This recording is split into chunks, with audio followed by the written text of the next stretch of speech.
All right, Jay Baba. Happy Thursday, late night chat. Let's start here. My name's Peter. I'm joined by my lovely co-hostess with the mostest, Margie. Margie, where are you in the country? Hello, everybody. So I am actually currently in I forget it's Heartland I'm in Center. Prague, Oklahoma. I'm staying right behind Baba's hospital I forget what the name of the house, Hobelson House, something like that. But I'm Morrison. in the Morrison. What is it? Morrison. No, I'm in the other one. So there's one right smart. next to it. Yeah, so there's was the doctor and then the one next to it. So I just went into Baba's room about an hour ago in the hospital. It's now been converted into a physical therapy room. Wow. So there's like a bunch of foam rollers and exercise bands and stuff in there. And there's some really cute little like kids signs on the door. But yeah, I'm in the house and I'm in Prague for I'll be here for 2 nights and one day. I'm currently making my way back to the East Coast cross country. But so if my connection is I'm going to let Peter sort of lead tonight because I'm using a hotspot from my phone. So my connection might not be the greatest, but it's good to see all you guys. And I'll be thinking all of you when I go to Baba's accident site tomorrow. Hey, Tomorrow Baba. you're going to Baba Ashram. Thank you, Margie. All right, so I have special guests, Aseem and his sister Nidhi. I hope I'm pronouncing your names right. That's right on point, actually. Yay. Okay, cool. And they're joining us from respectively from Texas and Michigan. And they grew up in a really sweet Baba family. Their grandfather, Pratap Ahir, met Baba as a young adult and did a lot of singing for Baba and was in, I believe it's called the Pune Bhajan group. And Seaman, Nidhi, if you guys want to take it away, maybe give like background, if you want to share stories, or if you guys both want to sing. This is very informal, and then maybe later we will open it up to questions. So take it away, guys. Yeah, sure thing. Sounds good. Yeah, Aseem, you go ahead because you're Sure. I guess just like you said, Peter, that growing up in a Baba atmosphere, right? And if you look at my and my sister's life, it was not just I and my sister who grew up in Baba atmosphere, but also my parents grew up in Baba atmosphere. So it was, and since Pratap Ahir was a part of the Pune Bhajan Mandali, and he and since he was so much involved with Baba, I guess the Mandali knew us. I mean, and by us I meant Pratap and Prashant and my mom very well. Also, I guess one important thing that I'd like to point out is that Nidhi and I we have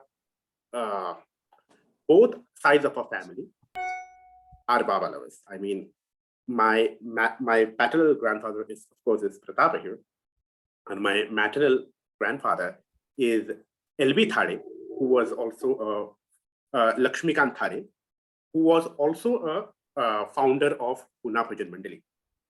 In fact, I guess it was because of Lakshmikant Thade that my grandfather also came to Baba. And Valvita sale. I'm sorry.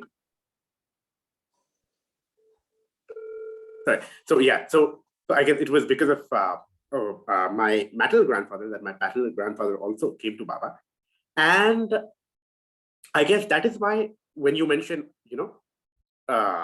growing up in a Baba family, I think since my parents also grew up in a Baba family, they got a lot of love from the Mandali. Since I guess when my parents were growing up, Baba was not in its physical form.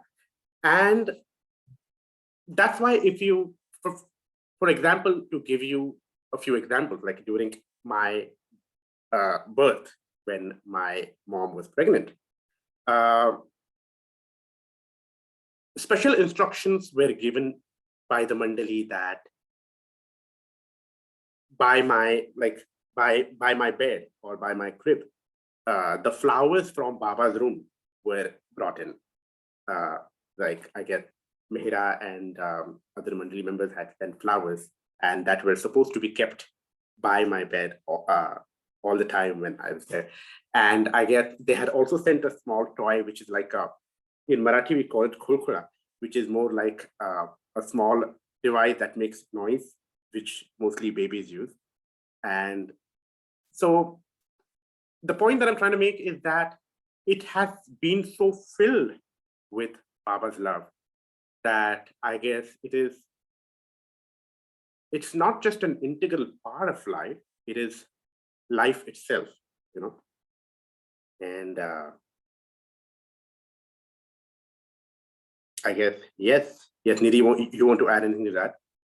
Yeah, no, just like adding to echoing what Aseem is saying, that it's been like a full-fledged Baba family that we were born in. So we are pretty much sandwiched from both the sides, maternal and paternal side, with Baba's presence.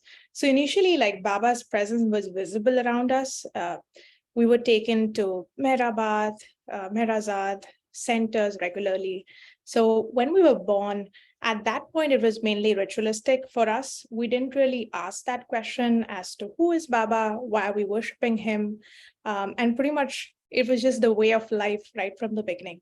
Then when finally we grew up, like entered our teens, then we started asking those questions. And it was interesting that even at that point, both my grandfathers, even though they had seen Baba in physical form, and they were sort of slightly strict in terms of Baba's respecting Baba and praying to Baba. When we ask questions like this, like, hey, why are we praying to Meher Baba? How is he? Like any teenagers would come with questions like that. They weren't angry, or they didn't react in a reactive way. And they were like, I'm sure you'll figure out the answer pretty soon in your life by your own. We can tell you whatever you want to, but that's your experience and you have to realize it. So, yeah, pretty much we were fortunate. Since Aseem mentioned his birth story, if it's fine, I'll also like mention my childhood story. So I was born premature. So there were many complications when I was born. But fortunately, the attending doctor was a Baba lover. She was Dr. Mehru. So when my mom got into labor a month before her due date, she hastily grabbed like whatever Baba badge she could find. And throughout the journey, she sort of held on to that badge, like praying to Baba. So Dr. Mehru and along with her staff, they were like ready at the hospital gate with a stretcher to sort of attend to my mom. And when she entered the operating room, a nurse was like, you can't carry a badge there. It's metallic. You're not supposed to have a metal substance. So my mom pleadedly looked at Dr. Mehru and she's like, please, it's a Baba badge. I need to have it. And Dr. Mehru like politely nudged, it's fine, let her have it. And then I was born, and then I was taken to a different hospital and kept in an incubator. But my mom didn't know about it for 2 days. So my grandparents sort of lied to her that they're just doing some tests, it's fine. But on the second day, my mom was like, I want my baby. I haven't seen her. How is she? I want to know the truth.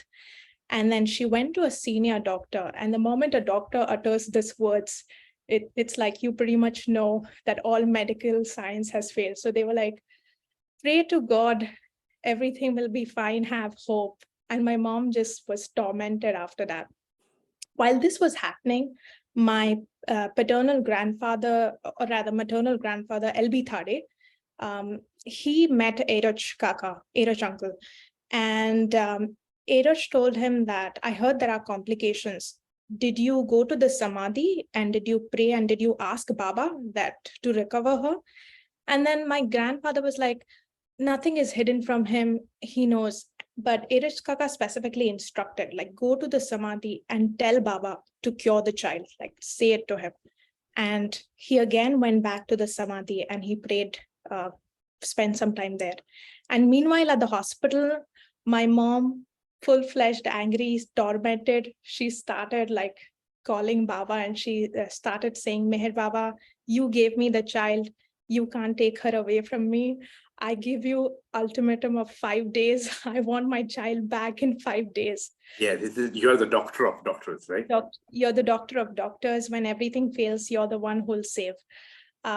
So Dr. Mehru came to my mom and she said that do one work, go home and take this coconut. She gave her a coconut and she says, assume that this is your baby, because for a mom to go back empty-handed after your child is born, it's difficult. So she handed her a coconut. She says, assume this is your baby, and I'm sure your baby will come back.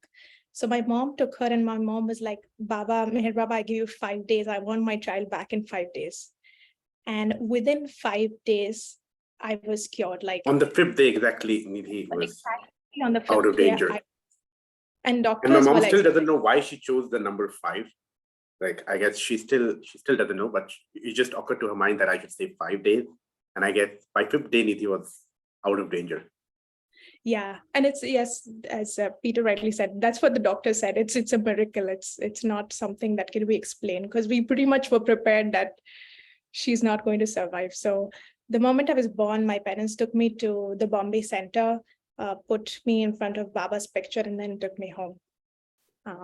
So in that way, right from like age, or I'd say like pre-pregnancy till like today, Baba in one form or the other has been a part of our life, in a way.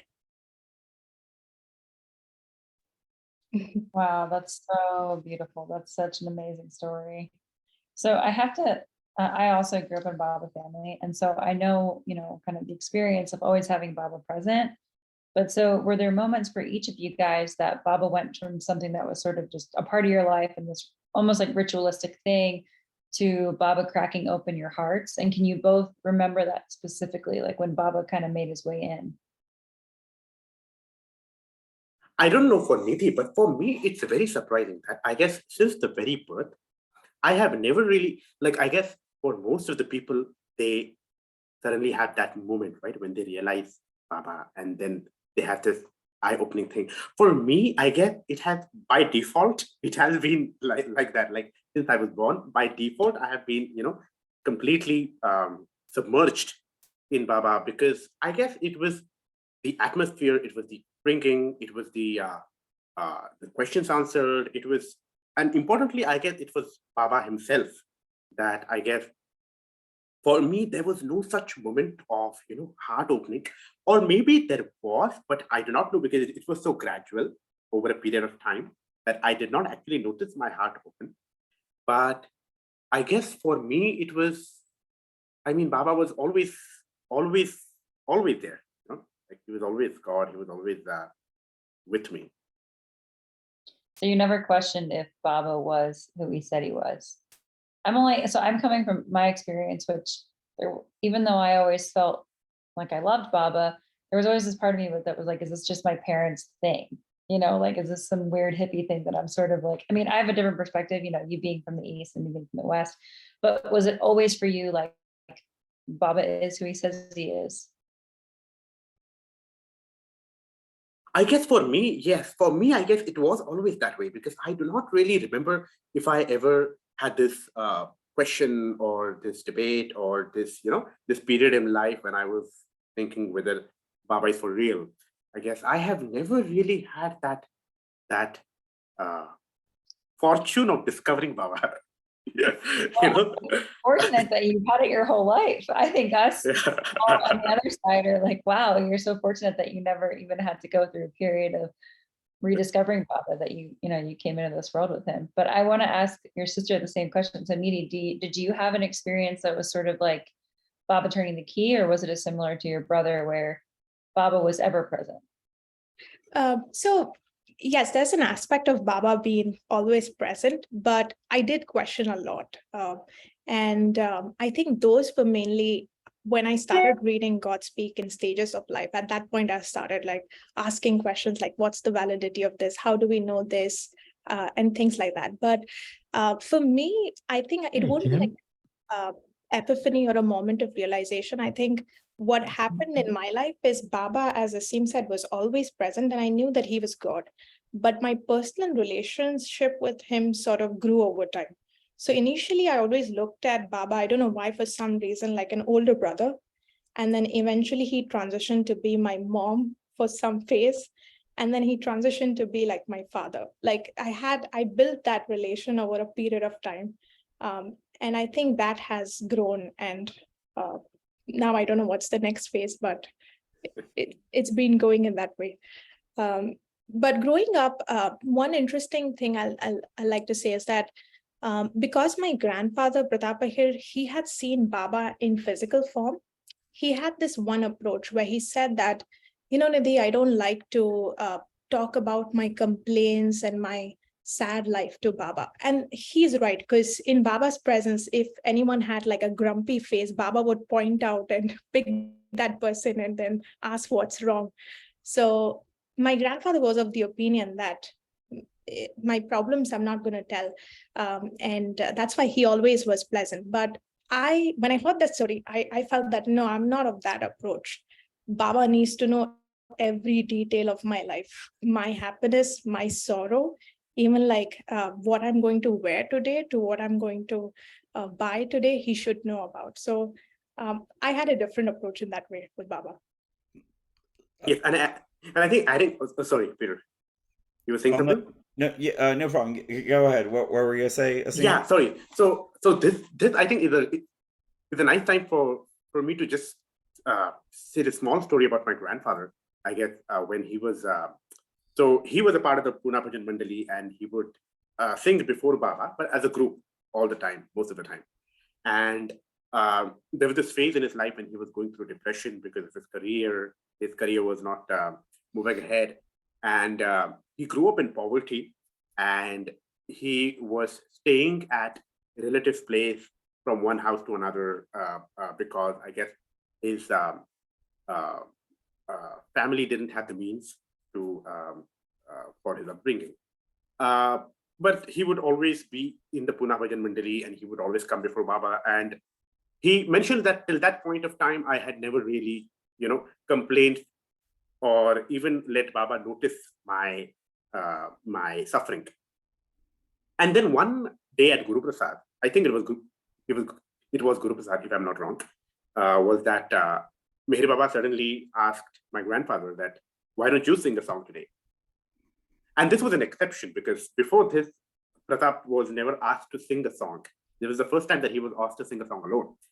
And at that time, he chose a very melancholic song, which he had written recently, called Root Gaye Kyun Meher Hamare, which is like, why is my Meher upset with me? And he started singing that song, and he sang that song. And as he sang that song, he became emotional. And by the end of the song, he was weeping. And Meher Baba called him, and he said that you are so weak. Like, I guess now this is where Meher Baba became a father to my grandfather, right? And he's like, you are so weak. Why are you so weak? Are you anemic? And he showed a lot of concern about his health. And he called Dr. Gohir, who was to his right, and that check him, is he okay? And then Dr. Gohir checked him, and she also said that he is, yes, Baba, he's very weak. He is not getting his nutrition right and all that. And that was when Baba asked someone to send monthly allowances on his behalf to my grandfather, which was specifically meant for his food, like his bread, butter, and everything. And that continued on for a long time. And that was when Meher Baba asked him that, what's going on in your life? Why are you so down? And that's when Baba, that's when my grandfather said that this is happening and that is happening. And that was when Meher Baba told him that from now onwards, I want you to share everything with me. And it was from that point of time that my grandfather started, opening up completely to Baba. Like till that time, he was like, I should not really show my suffering to Baba. But since that point of time, then he started opening up to Baba, I think. So because Nidhi mentioned it, I thought that this was a good story that complemented this thought. Yeah, wow. Thank you Wow. so much. That's such a beautiful story. So he really had a shift in his life, like where he kept things quiet until like Bob was like, "Oh, share everything, like open up, tell me everything and whatnot." Interesting. Yeah, yeah. Question. I have a question for both of you guys. So, of course, like growing up in the states, of course, I grew up in a Baba family as well. My parents were into Baba when I was born, but growing up in the states, we kept Baba very quiet.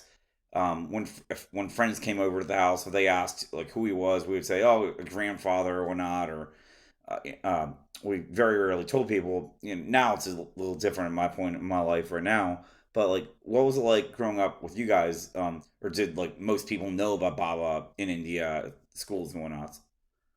They don't. They don't. I guess it is like for us. I guess growing up, I guess Baba was a very esoteric subject. Like I guess only a few people would know. And if I would find a classmate or a schoolmate who would know Baba, that would be like, "Hey, you know Baba," and that was like a very exciting thing. So I guess for us, I guess Meher Baba was not very. In fact, I think somewhere we also tried to. I wouldn't. I don't know the logic behind it, or I do not know the emotion behind it, but we did not come off or as very, we did not really talk about Baba to people or, come off strongly as Baba lovers in public, I guess.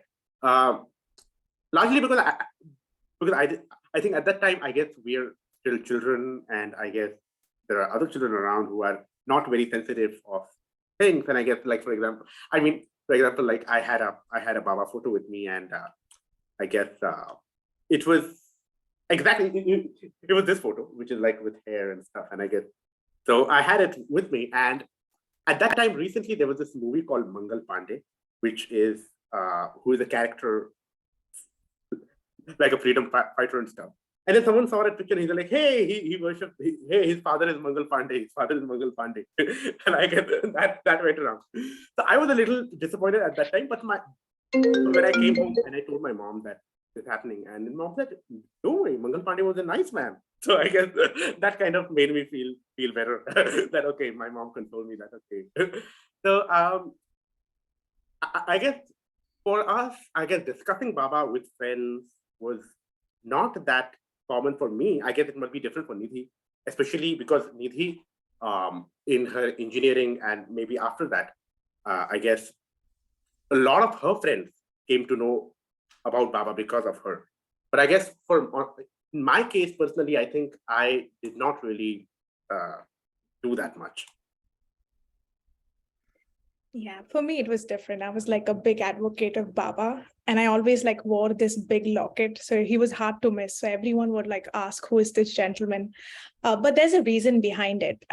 When I was 6 year old in second grade, at that point, I don't know why, Indian schools, the teacher was doing some activity, and she asked each student, stand up and tell us, whom do you worship in your house? And everyone started like, I worship Jesus Christ, I worship Ganpati, Ganesh, I worship Krishna, I worship Ram, I worship Ganpati. And it came to me, and for some reason, I don't know why. And after that, I cried a lot. I got intimidated. I was 6 year old. And I said, if she starts asking me questions about who is Meher Baba, I don't think I'll be able to answer it. So I sort of just said Ganpati. And then she moved on. But then I cried a lot after coming home. And I was like, I almost got a feeling that I denied Baba. And I felt very sad.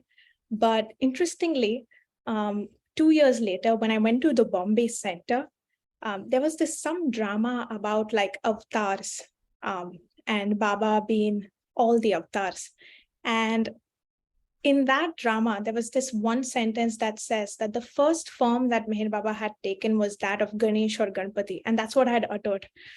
And then I realized that irrespective of whatever I said, everything is Baba. So be it Ram, be it Jesus, it's all Baba at the end of the day. So since that day, I had been like a strong advocate of Baba, and whomever I came across, I just started like talking about Baba. So there was these set of people whom I feel always came to me. So one of them was like these folks who were on the path of philosophical or religious journey, who were more curious about the philosophy of Baba. And they were like, tell us his philosophy. What does it says? Things like that. And I was like, how am I supposed to tell them in a snippet about what Baba's philosophy is? But there were those kind of group of folks. Then there were these other group of folks, like Aseem said, they were just curious about who this guy is. And he looks nice. I want to learn more about him, sort of folks.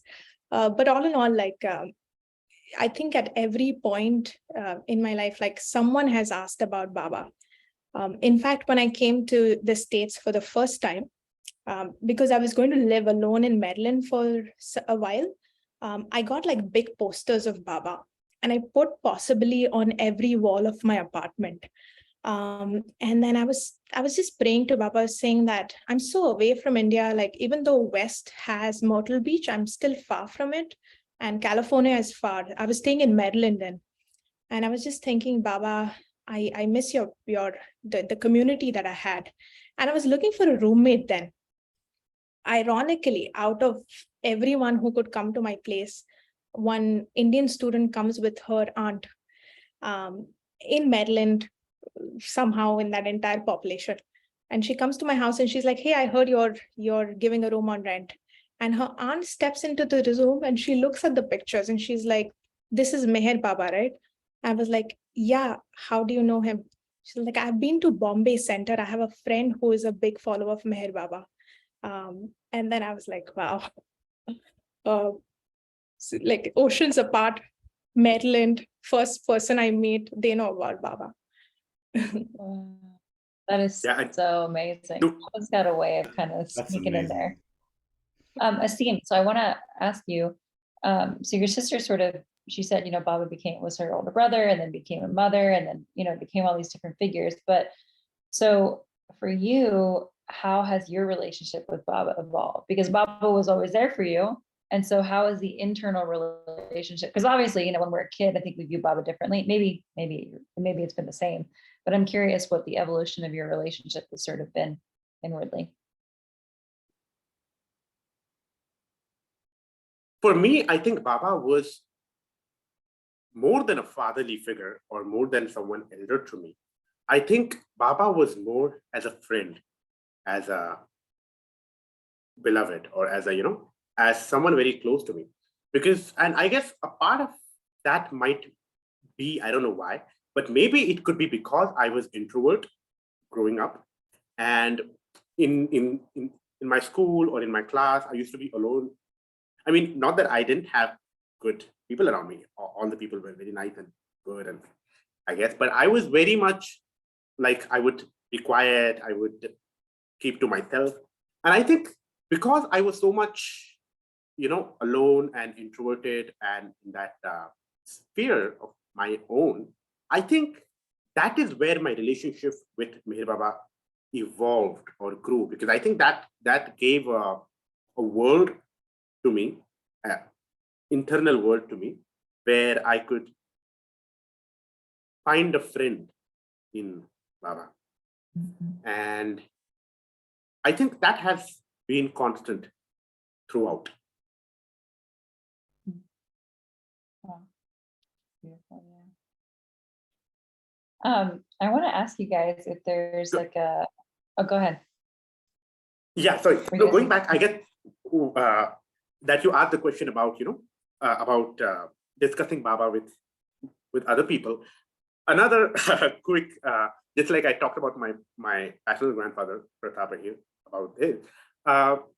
This is a story of my maternal grandfather, Lakshmi Kanthare. And Meher Baba had specifically told him that that it is your duty to make my name reach as many people as you can. Like to try your best to let as many people hear about me at least my name as you can. And once they hear about me, after that, it's my responsibility. But you should try your best to make them hear about me. And that's why it was the nature of my grandfather that he would, at any point, whether at work, in social sphere, or even while traveling in the bus to his passenger, he would start talking about Meher Baba. And I think that really, that kind of, that attitude of his, he carried till his death. Because I guess even when he was very, very old, he would always, to new people, he would always introduce Baba. I think Sorry, yeah, your question, yeah. no, you're answering questions beautifully. I'm really just enjoying listening to you guys both talk from your hearts. Also, I just want everyone who's tuned in to know that if you guys want to put your hands up at any point to ask questions, we're totally open to questions, or they are. I mean, I'm assuming you guys are. My dog also wants to say hi. This is Hi. he was sort of like making noises and crying in his sleep, so I had to go like just make sure he was okay. But he seems okay right now. So, where do each of you guys live now? Both of you guys are in the States, right? Yeah, I'm in Michigan, and she's in Texas. Ah, okay. You guys are quite spread out. And then, just so all of you guys know, Aseem actually heads off to India tomorrow, correct? Yeah. So you're heading straight to Mehrabad? I'm sorry. You're heading straight to Mehrabad? Oh yes. In fact, yes. I'm going for to Amartithi after 3 years, I guess, because I guess I missed 3 Amartithis since I was in US, and I think I am having the fortune of going to Amartithi. So growing up, right, I guess Amartithi was a very Amartithi or any Baba function, especially his birthday or something, was a very integral part of our life. I guess it was like it was not something. It was like the summer or the winter. Like you always have it. Like, it's not an option that, okay, am I going to go to the Amartithi this year, or am I going to attend Meher Baba's birthday this year? It was always there. And when I came to USA, I think that was the start of, me not being able to attend Amartithi. Though I guess when I first came for my master's, I guess it was only a year, because right after that, I guess I went back to India, and I think I got to attend Amartithi after that. But then during that period, I remember I was, for some reason, I was in, it was my trip to India, and I was going to come back. And at that time, I did not know that this was one of my trips after which I would not be able to come back for 3 years or even 4 years. Because A, because of the pandemic, and B, because I was in a visa situation, and I guess with my visa, I could not go back. And I was at Mehrabad at that time in the Samadhi. It was a nice late afternoon, maybe the beginning of the evening. And if any of you have been to Mehrabad, I guess there is this Baba's Samadhi room. And then over there are wooden benches on which you can sit down and just contemplate or pray or meditate or even just hang out. So I guess I was sitting there, and I don't know why that beautiful weather, the sound of the breeze, and that late afternoon, and I guess I was going to leave for USA in a couple of days after that. I suddenly had this thought that Baba was telling me that all these things, yeah, like Amartithi or my birthday celebrations, all these are in my eyes. Now, for some reason, I don't remember if he said are in my eyes or are the dust in my eyes. I don't know what exactly it was, but maybe on the safer side, I'll say that all this Amartithi and this 25th Feb is all in my eyes. And I guess when I came back to USA, although I missed Amar Tithi for 3 consecutive years, I was not very affected by that, because I guess Baba had kind of prepared me for that, for that pan of, for that drought. Yeah. Wow. It's really, I think it's cool how we become so fixated on things that we rely on. I have a very similar experience where I would go to India twice a year, and then all of a sudden, during COVID, we couldn't go. And it was like, it was a blip in time. When you look back now, maybe during it, you missed Amar Tithi, you missed Mehrabad, but Baba, he's ever present. He does some work that when it comes time to come back, you're almost like, oh, I've kind of found you inside. Do I really need that? And of course, it's beautiful and we're so grateful, but it's just like this icing on the cake that happens when we kind of do that internal search. But so I spoke with Aseem on the phone, and he was starting to tell me a little bit about him because we hadn't ever met in person, and I've been moving all week, and so I hadn't had time to connect with him. So I called him about 3 hours ago, and he was like, "Oh yeah, well, I would love to tell stories of my grandfather," and sort of negating his own Baba story because his grandfather met Baba in person. And I told him, I said, of course it's amazing these people who have stories of Baba, but your whole life with Baba is a Baba story, and Baba meets us all the time. And so I want to ask both of you guys if you have, maybe it could be like the smallest little thing, but just a really sweet story where it's like the equivalent to, your grandfather's story when Baba said, are you feeling weak, or how, like when Baba brings his personal experience into your lives. And if both of you guys could share your own like little story or multiple stories, I would love to hear those. I hope everybody else would love to hear them too. Yeah, I think Aseem, if you don't mind, I'll go first, because when he was talking about Amar Tithi, I remembered Mehrabad, and there are these 2 interesting stories at Mehrabad. It's not like the story of my life, but I just recall for some reason when you said 2 stories. So Mehrabad, when I graduated high school and I was going to start my internship, so there was this summer break, and my dad and we were walking on that pathway, the pathway that leads to the hill. And while we were walking, we were just talking about Baba, and I asked him that, what, I'd like to stay at Amar Tithi at Mehrabad for some time, and if possible, I like to do the volunteering where they give the prasad, not during Amar Tithi. This is like usual Mehrabad timings. And I said that there's this person always giving the prasad right near Baba's Samadhi. I was like, how do I get that job? I want to do that job. How do I enroll for it? And he was like, you don't get to do it for 10 days or something. You have to do it for full-fledged 2 months, 3 months. And I was like, that's a bummer because my internship is starting soon. And I don't think I can miss that. And then he was like, well, you can try after you graduate. And I was just, for some reason, that thought was in my mind. I was like, wish I could do this, wish I could do this.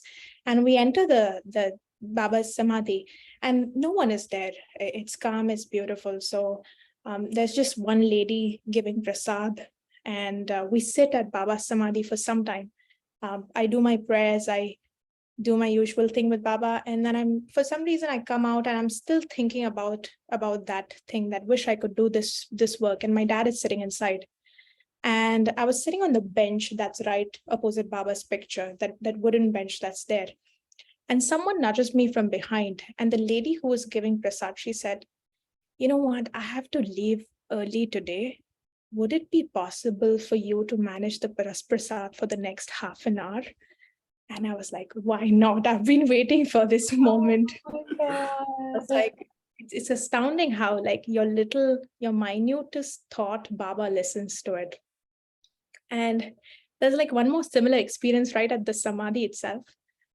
Again, a few years later, I come back to the Samadhi, and I'm standing in the line. And usually I don't get this thought, but I don't know why that day I got a thought. Because when you're traveling from Pune to Nagar, if you're traveling by road, you all must have seen that en route, there are these flower vendors that sell flower garlands.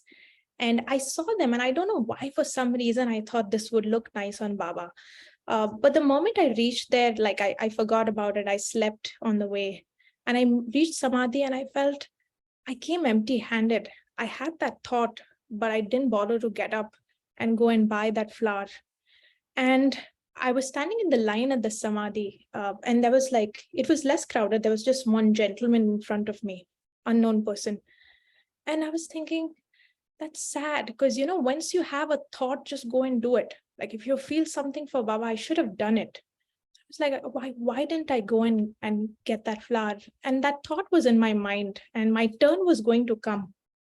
And the guy who's front of me, stranger completely, randomly turns and hands me the flower that was in his hand to me and doesn't say anything. And he goes inside, takes his darshan.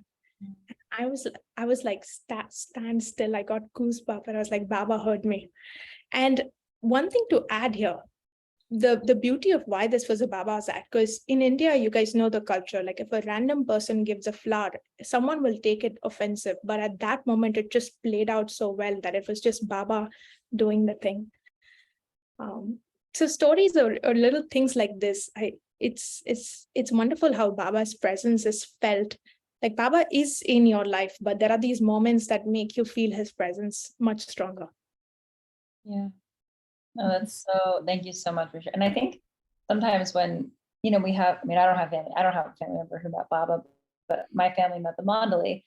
And I sometimes think that their stories are so much more important because they met the Mandali. But then, I think we don't realize that Baba comes in our lives every day, and we don't realize that it's the exact same thing as, when your grandfather, of course, we would love to hear your grandfather's stories. I'm sure they're amazing, but your stories are just as important, because that's Baba's little kiss to you. Yeah. Aseem, do you have a couple of sweet little stories of where Baba sort of graced you with his presence? I have one. So when I was coming to US, right, and it was a dream for me to come to USA. I wanted to come during my undergrad, but I couldn't come for my undergrad, so I came for my master's, and I really want to study in USA and all that. And so I will tell the story in parts. Okay, like I guess I will keep switching between two different stories.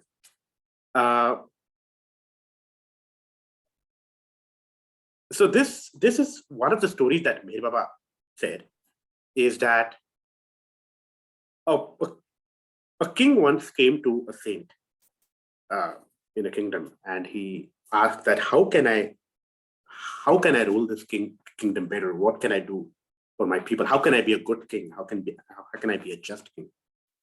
And the saint then tells a story to the king. So this is me telling you a story about Baba telling a story about a king going to a saint, and the saint told a story to the king. So it gets a little complicated, but bear with me. So the king was told by the saint that there was this one king, and he was traveling through the desert, and he had immense wealth. He had immense kingdom. He had gold, and he had a lot of land, and he was very, very wealthy and very prosperous.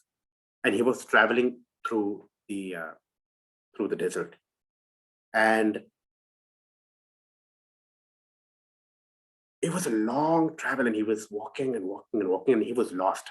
I think traveling through the desert, in the sense, I think what had happened was that he had gone hunting with his courtiers, but for some reason he got lost in the desert, and now he cannot find his way back. And he's going in circles, he's going around the desert, and there's no one, and he's just traveling and traveling and traveling. And he becomes very, very thirsty. And he's praying and praying for water, that I can't find water, so I can't find water anywhere. He sees an oasis, and he walks there, but then it's not an oasis, it's a mirage. And then he goes in circles. And at that time, there's this one lady who's carrying like a bottle of a pot of water on her head. And the king sees her, and he rushes to her and he says, "Please, madam, can you give me some water? Can you give me some water?" And then she said that this is the only water I have, and then now to get the next water, I have to walk a lot. So I can't give you this water. So the king says that, please, I'll give you anything for this water. So she says, what can you give me? So he says, I will give you half my kingdom. And she says, okay. And then she gives him the water. And then he drinks the water and he continues ahead. Now my story, switch to my story. So everything was done. I guess my admission was done and I had got the admit, and now it was the visa, right? Like you have to, so there are these visa centers in India, like 4 visa centers in India where you have to go to the embassy. And in the embassy, it's a formal process, but there is a high chance that you might get rejected. But it's something that everyone goes through if he wants a US visa. And we had a morning schedule in Mumbai, and we stay in Pune. And the 4 of us, my sister, my mom, and my dad, were in Mumbai. And we stayed at a hotel, I guess, that night. And then in the morning, we were supposed to drive to the embassy. But that morning, it was raining torrents, and it was terrible rain. I mean, the roads were blocked. There was traffic all over. And I guess we were already late because it's in our nature that we are always late somewhere. And then my dad is driving through these rains everywhere. And we are trying to find a route because all the roads are blocked. So we are taking a different route. And I guess if you know Mumbai is pretty big. So it was from one part of Mumbai to another. I get the drive was about 1.5 hours or something. And we're still trying to figure out, and we were all late, and everyone was very, very worried, especially my parents and my father, because I guess they started late. So I guess it was on him. He was feeling a bit guilty. And B, because this was such an important thing, right? And now he's the driver, so he has to be very, like he has to make me reach on time. And in all this, I guess it's such heavy rain and so bad. And for some reason, I had to pee very, very badly. Like I had to go to the toilet and I had to pee very badly, but I could not, because I guess even if I told my dad that I really want to pee, he wouldn't listen to me, because he was so adamant, he was so determined. And it was like a 1-hour drive, right? I was holding it, and we were traveling through the rains everywhere. Cut to the other story. The king then marches ahead and he goes through the desert everywhere. And soon enough, I guess, he has a medical condition. If I don't exactly remember the story correctly, but he has a medical condition, and because of which he is not able to pee. And he's walking through the desert, and he is having this terrible pain that he's not able to pee. And all through this, he's walking here and there, and he's he's almost dead. And then he sees an equivalent of a doctor walking in the desert. He's like the local doctor, like Hakim. In India, we call him Hakim. But for our understanding, he's a doctor. And then he goes to him and he says, please cure me. And the Hakim is like that, no, I have to be somewhere. I'm sorry. And he's like, please, I'll give you anything. And then he asks, what will you give me? And then he said that I have already given half of my kingdom, so I will give you my other half. And so the Hakim gives him a medicine, and he's cured, and then he can pee properly. Cut to my story. And then through all this story, and the rain is causing me more, right? The rain is making my condition worse. And I guess at that time, all of them are so worried to reach on time. And my mom is worried about whether we have all the documents, whether you've taken all the documents, because I think I forgot one printout or something. So my mom is worried about that. My sister is worried about this entire visa, about the visa thing, about whether I'll be able to answer the questions. And my dad is worried about getting there on time. And all this time, I am only worried about finding a toilet, right? And we reach the visa embassy, and then I rush out. I guess my parents thought that I'm rushing out to make it on time, but I rush out. So I went in the embassy and I found the toilet, and then I peed. And then I found out that, okay, because of the rain, even the The visa interviewer was late. So I guess it was all pretty normal. There was nothing to worry about. But cut to this story. And then the saint tells the king that, what did you learn from the story? One thing to learn from the story is that, yes, you want to be a just king. Yes, you want to be the best king. Yes, you want to be a very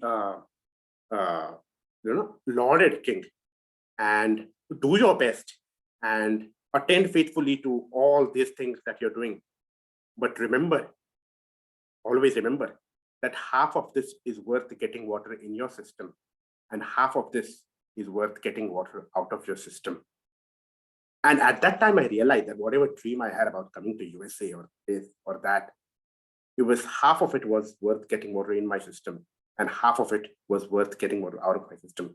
For some reason, just a few days ago, I had read that story in Baba's book, and this really, it was as if Mirva was telling me that, yes, I am giving you this dream, I'm fulfilling it, but remember that half of this is worth getting water out of your system, and half of this is worth getting water in your system. So I think that story really struck with me. Yeah, that's a great story. Thank you. Thank you. I have a question for both of you guys. How do you guys both remember and reflect on Baba in each of your present daily lives now? Like when things are tough, or what tools do you guys use to do that? So I guess for me, two things, right? I guess one is that, like I said, that since I have always been introvert and alone, I guess because of this pandemic and because of staying alone, I think I strengthened my relationships with Baba. So that's one. But if you ask me about tools or something, I guess both of us, since I think it was because our grandfathers were part of Pune Bhajan mentally, and because our family was so music oriented, music is an integral part that really connects us to God. And I think if you ask me what tool specifically, I would say it would be music that really connects me to God. Then I guess it can be any, like, I guess you can find, it's not necessary that you have to sing that song, or you can just listen to it, or you can even the lyrics, or even just reading poetry or something, I guess, that really helps, or that is really a very crucial means for me to connect.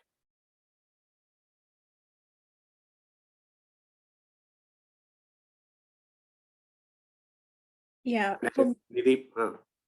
Uh, I pretty much concur with what he says. Like, music is an integral part, and because Pune Bhajan Mandali, we grew up singing Baba bhajans. Any song we hear, it resonates somehow with Baba, or we're able to fit Baba in that song.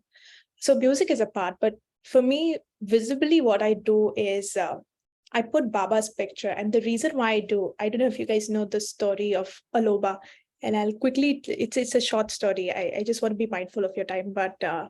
Aloba, if you guys have heard about him, he was an eccentric character. So he used to like get angry pretty soon. He was very specific about Baba's thing, and he had a mind of his own.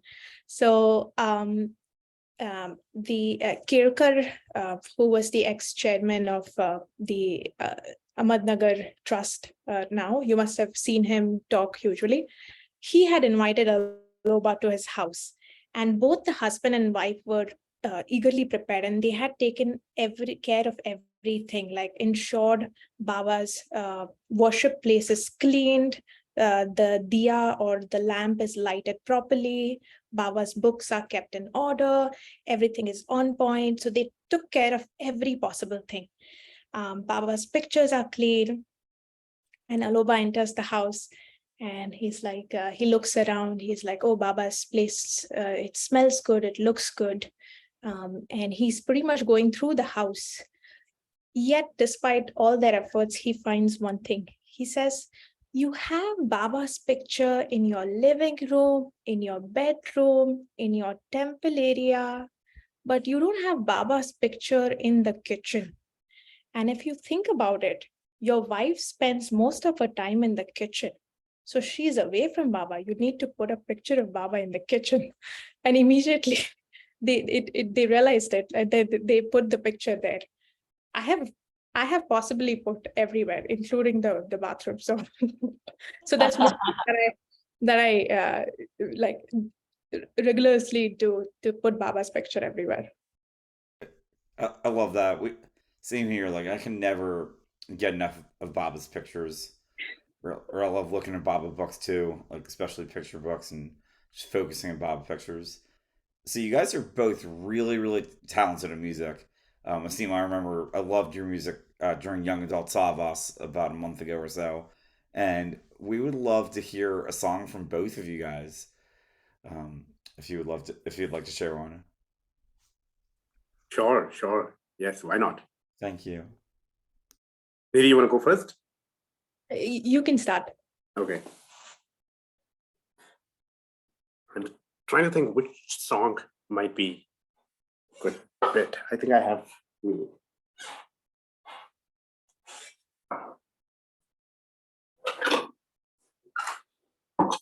Fine. Hindi or Hindi, Marathi. Any Hindi or Marathi will do, right? Or do you want English Yeah. song? Yeah, anything that you guys want to. We're happy with Hindi, Marathi, Chinese, French, whatever you got. Yeah. Yes, exactly. Anything that you'd like to. Also, like once a week, there are usually concerts on this Zoom on this Baba Zoom, and maybe when you come back from India, you guys could both share a concert and do a concert if you guys are up for it. That would be awesome. But yeah, whatever you guys would like to share with us.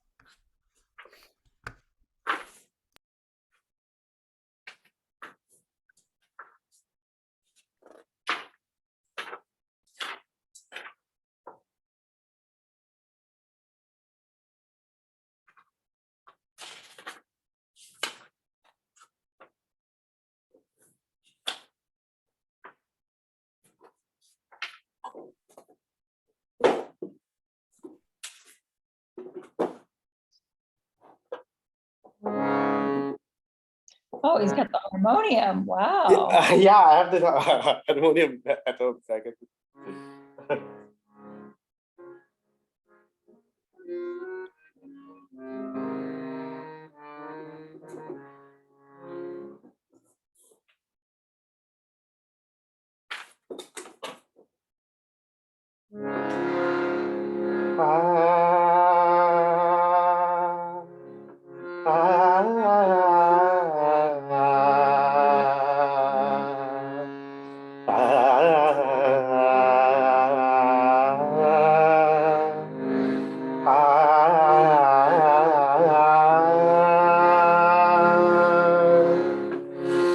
तेरे साए में सदा मेरा रह गुजर हो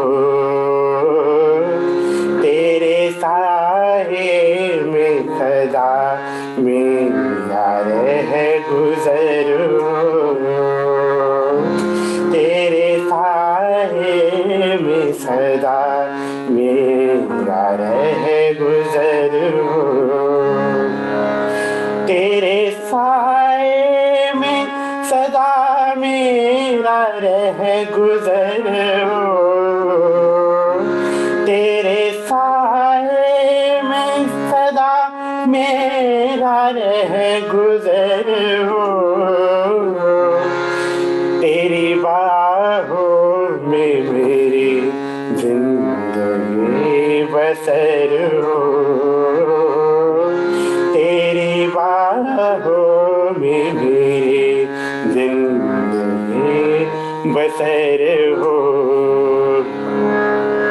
तेरी आँखों से छलकता वो प्यार मुझको मिले तेरी आँखों से छलकता वो प्यार मुझको मिले तेरी आँखों से छलकता वो प्यार मुझको मिले मेरे रग रग में उसे प्यार का असर हो,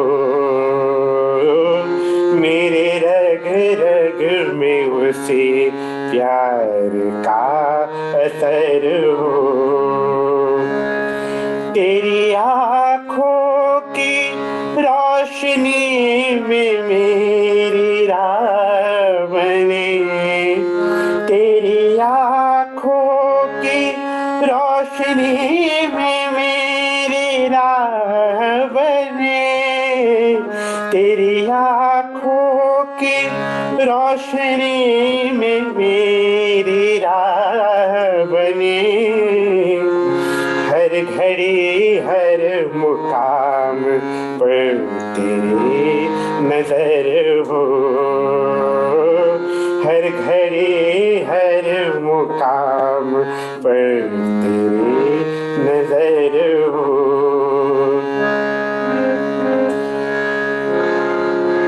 जैसे भी हो प्रताप को मेह कबूल करे, जैसे भी हो प्रताप को मेह कबूल करे, मेरे हर सोज़े तमन्ना में एक मेहर हो, मेरे हर सोज़े तमन्ना में एक मेहर हो।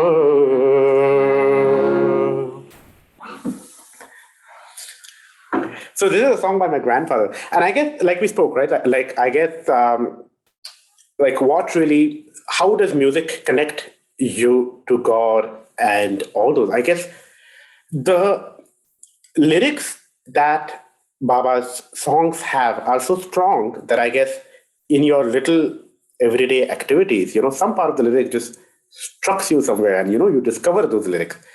So I guess that is another thing that I would like to add. What really connects me to God? Beautiful. Thank you so much, Aseem. Thank you.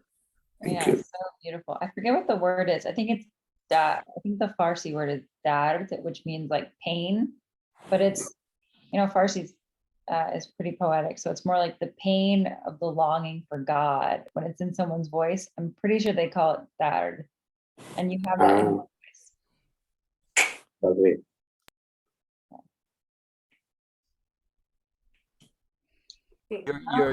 Your singing reminded me of a Begum Akhtar, the cadences of Begum Akhtar. She has a wonderful thing, this Laila Majnu ki misalope, and that line is in what you were doing, and it's lovely. Oh, thank you, man. Thank you, Tony. Nidhi, would you be willing to share? Sure. So I don't have like a harmonium, so I'm just going to sing.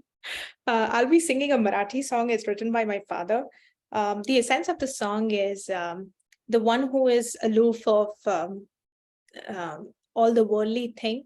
He's the one who has found solace in your embrace. So that's the essence of it.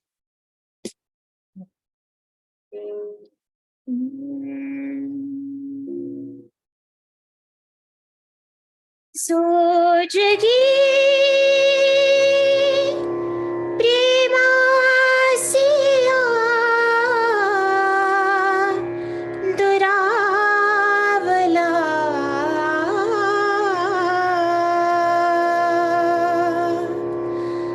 तो तुझा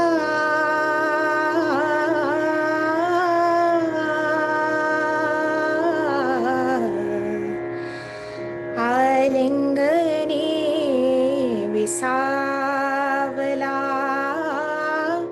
तो तुझा आलिंगने विसावला जोजगी प्रेमासिया दुरावला तो तुझा आलिंगने विसावला मिशतु सामनि तरंग पुलकित हो अंग अंग जगी सारे सुख सवंग पाहुनी विषादला तो तुझा आलिंगनी विसावला अंगी तुझा मधुपरिमळ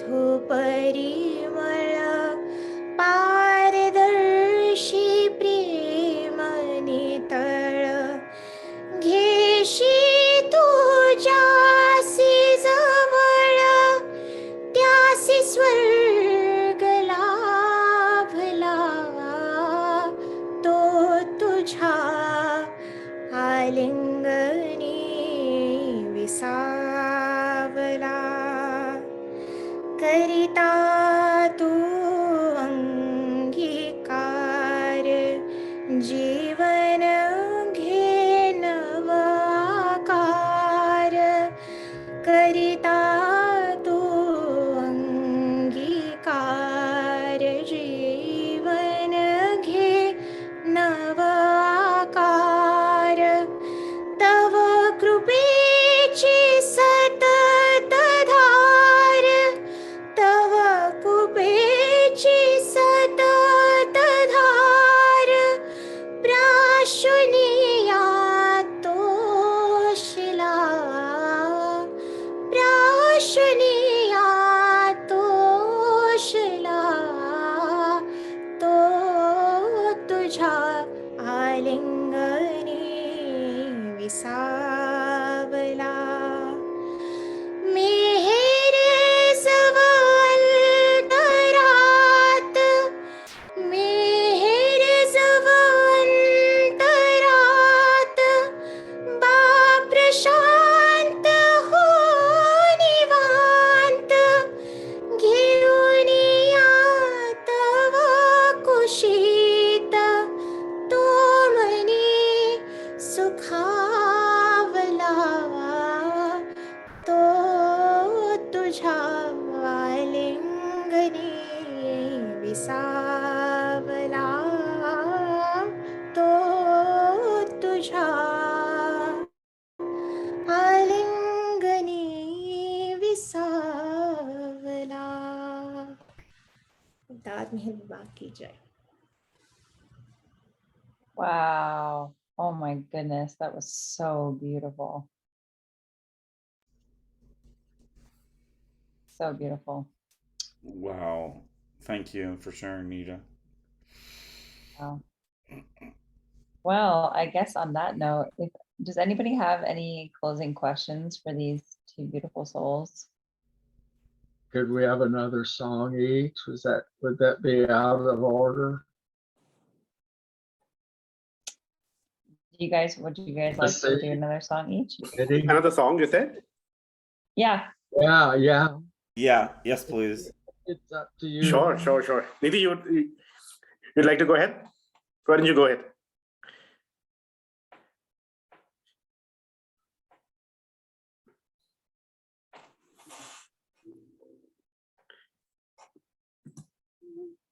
Nidhi, if you could tell us a little more about the translation, a little more detail in translation if possible, English for just to help us along. Yes, sure. So this one, the one I don't know what's wrong with my camera. I'm still trying to figure it. But the one I just saw, Tere Sai Misada, that actually is frozen. Oh, so sorry. It says that in your shadow, my entire my existence or my living should pass in your shadow, and in your arms should I spend my life. So तेरे साए में सदा मेरा रह गुजर हो, like my living or my livelihood should be in your shadow, and my life I should spend in your arms. तेरे आंखों से छलकता वो प्यार मुझको मिले. From your eyes, the love that trickles, or I think trickles is the closest word to chalakta, but the love that trickles from your eye, may I get it, and in my veins, may that love have its effect. And इस कदर तू मेरे हर जिस्म में समा जाए, that in this way that you become one with me, or become one with my body, in this manner that you unite with my body, that मेरे सांसों से भी तू मेरे करीब हो, that you be close to me even more than my own breath. जैसे भी हो प्रताप को मिहिर कबूल करे, as is Pratap is of course my grandfather, the author, that as is Pratap, may Mihir Baba accept him, and mere har soz tamanna mein ek mein, that in my every wish and in my every want or wish or even thought, may there be God, there be Mihir Baba. I think that's the time, Mr. Pat. And this one, Nidhi, you wanna go ahead with the? I was thinking to sing the Radha bhajan. Sure. Which one? The Radha one. Sure. Yes. So this bhajan was performed by Pune Bhajan Mandali, and it was sung. I forget the year, but this was on Mehra's birthday in Baba's presence in Lonavala, where they were celebrating Mehra's birthday. And one of the things Baba said is, you'll know about Krishna and Radha. So Lord Krishna is a form of avatar, and he's always with Radha, who is considered to be his beloved. And both of them have like beautiful stories together. So Baba said that I've heard so much of Krishna's song. Today I want to hear Radha's song, and I haven't heard a Radha song. So this song is about Radha, and it's a song that Krishna is upset with Radha, and Radha really tries to cajole him, convince him, and really talk to him, but he's not listening. So as a solution, she steals his flute or his bansuri, and she plays the tune that Krishna plays. And then Krishna is so touched by it that he starts talking. So that's the story. And this was sung for Mehra during her birthday. So I'll just sing a bit of that song.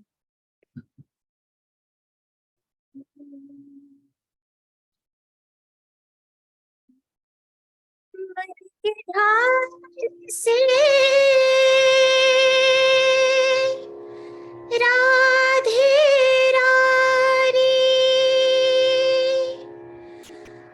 प्रेम की बरसे लगाए गोकुल से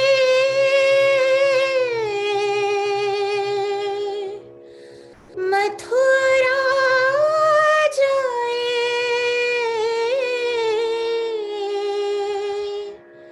दर्शन करके आए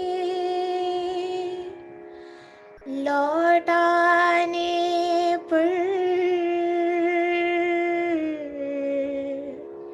सावरिया को प्रेम के बरसी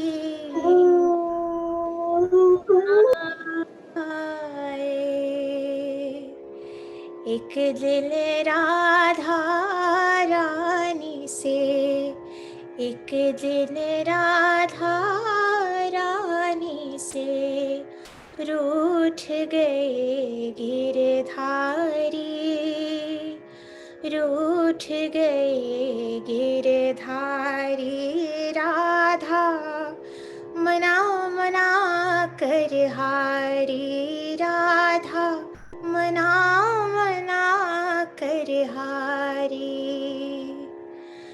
फिर चुपके से बंसी चुरा के, फिर चुपके से बंसी चुरा के राधा ने होठों से लगा के, राधा ने होठों से लगा के गाया ऐसा गीत,